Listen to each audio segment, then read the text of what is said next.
अगला अध्याय प्रथम ज्योतिर्लिंग सोमनाथ के प्रादुर्भाव की कथा और उसकी महिमा।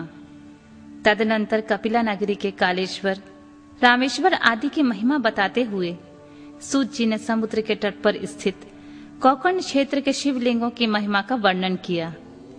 फिर महाबल नामक शिवलिंग का अद्भुत महात्मा सुनाकर अन्य बहुत से शिवलिंगों की विचित्र महात्मा कथा का वर्णन करने के पश्चात ऋषियों के पूछने पर वे ज्योतिर्लिंगों का वर्णन करने लगे। सूत जी बोले, ब्राह्मणों, मैंने सदगुरु से जो कुछ सुना है वह ज्योतिर्लिंग का महात्मा तथा उनके प्राकट्य का प्रसंग अपनी बुद्धि के अनुसार संक्षेप में ही सुनाऊंगा। तुम सब लोग सुनो। मुने, ज्योतिर्लिंगों में सबसे पहले सोमनाथ का नाम आता है, अतः पहले उन्हीं के महात्म को सावधान होकर सुनो।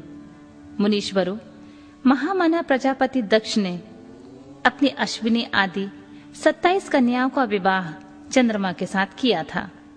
चंद्रमा को स्वामी के रूप में पाकर वे दक्ष कन्याएं विशेष शोभा पाने लगी तथा चंद्रमा भी उन्हें पत्नी के रूप में पाकर निरंतर सुशोभित होने लगे।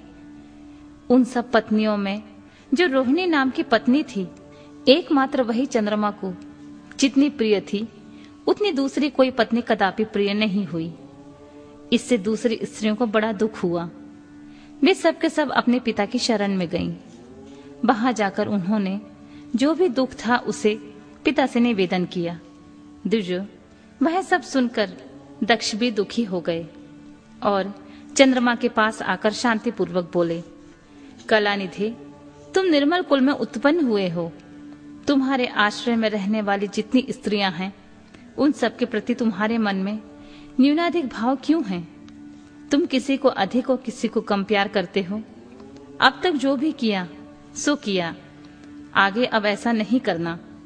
ऐसा विषमता पूर्वक बर्ताव तुम्हें नहीं करना चाहिए, क्योंकि उसे नरक देने वाला बताया गया है। सूत जी कहते हैं, महर्षियों, अपने दामाद चंद्रमा से स्वयं ऐसी प्रार्थना करके प्रजापति दक्ष घर को चले गए। उन्हें पूर्ण निश्चय हो गया कि अब आगे ऐसे नहीं होगा, पर चंद्रमा ने प्रबल भावी भाव से विवश होकर उनकी बात नहीं मानी। वे रोहिणी में इतने आसक्त हो गए थे कि दूसरी किसी पत्नी का कभी आदर नहीं करते थे। इस बात को सुनकर दक्ष दुखी हो फिर स्वयं आकर चंद्रमा को उत्तम नीति से समझाने तथा न्यायोचित बर्ताव के लिए प्रार्थना करने लगे। दक्ष बोले, चंद्रमा, सुनो, मैं पहले अनेक बार तुमसे प्रार्थना कर चुका हूं, फिर भी तुमने बात नहीं मानी। इसलिए आज शाप देता हूं कि तुम्हें क्षय का रोग हो जाए।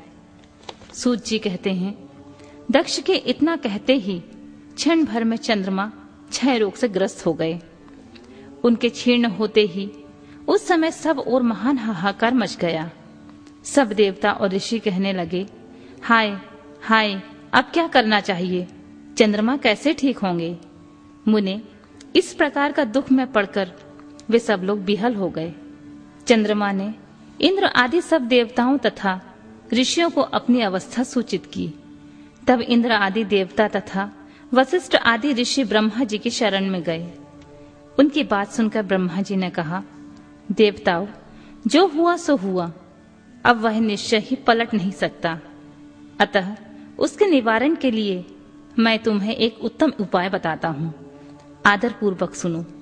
चंद्रमा देवताओं के साथ प्रभास नामक शुभ क्षेत्र में जाएं और वहां मृत्युंजय मंत्र का विधि पूर्वक अनुष्ठान करते हुए भगवान शिव की आराधना करें। उनके सामने शिवलिंग की स्थापना करके वहां चंद्रदेव नित्य तपस्या करें। इससे प्रसन्न होकर शिव उन्हें क्षय रहित कर देंगे। तब देवताओं तथा ऋषियों के कहने से ब्रह्मा जी की आज्ञा के अनुसार चंद्रमा ने वहां 6 महीने तक निरंतर तपस्या की। मृत्युंजय मंत्र से भगवान वृषभ ध्वज का पूजन किया। 10 करोड़ मंत्र का जाप और मृत्युंजय का ध्यान करते हुए चंद्रमा वहां स्थिर चित होकर लगातार खड़े रहे।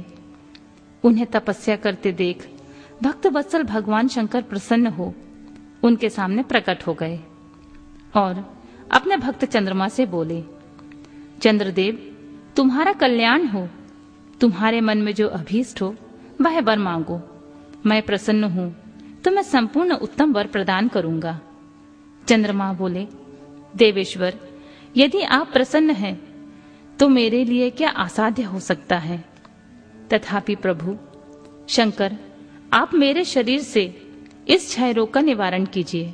मुझसे जो अपराध बन गया है उसे क्षमा कीजिए। शिव जी ने कहा, चंद्रदेव, एक पक्ष में प्रतिदिन तुम्हारी कला क्षीर्ण हो और दूसरे पक्ष में फिर निरंतर बढ़ती रहे। तदनंतर चंद्रमा ने भक्ति भाव से भगवान शंकर की स्तुति की। इससे पहले निराकार होते हुए भी वे भगवान शिव फिर से साकार हो गए। देवताओं पर प्रसन्न हो उस क्षेत्र के महत्व को बढ़ाने तथा चंद्रमा के यश का विस्तार करने के लिए भगवान शंकर उन्हीं के नाम पर वहां सोमेश्वर कहलाए और सोमनाथ के नाम से तीनों लोकों में विख्यात हुए। ब्राह्मणों, सोमनाथ का पूजन करने से वे उपासक के क्षय तथा कोढ़ आदि रोगों का नाश कर देते हैं। ये चंद्रमा धन्य हैं, कृतकृत्य हैं, जिनके नाम से तीनों लोकों के स्वामी साक्षात भगवान शंकर भूतल को पवित्र करते हुए प्रभास क्षेत्र में विद्यमान हैं। वहीं संपूर्ण देवताओं ने सोमकुंड की भी स्थापना की है, जिसमें शिव और ब्रह्मा का सदा निवास माना जाता है।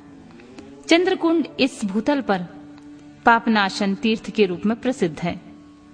जो मनुष्य उसमें स्नान करता है वह समस्त पापों से मुक्त हो जाता है। क्षय आदि जो असाध्य रोग होते हैं वे सब उस कुंड में 6 मास तक स्नान करने मात्र से नष्ट हो जाते हैं। मनुष्य जिस फल के उद्देश्य से उत्तम तीर्थ का सेवन करता है उस फल को सर्वथा प्राप्त कर लेता है, इसमें संशय नहीं है। चंद्रमा निरोग होकर अपना पुराना कार्य संभालने लगे। इस प्रकार मैंने सोमनाथ की उत्पत्ति का सारा प्रसंग सुना दिया। मुनीश्वरों, इस तरह सोमेश्वर लिंग का प्रादुर्भाव हुआ।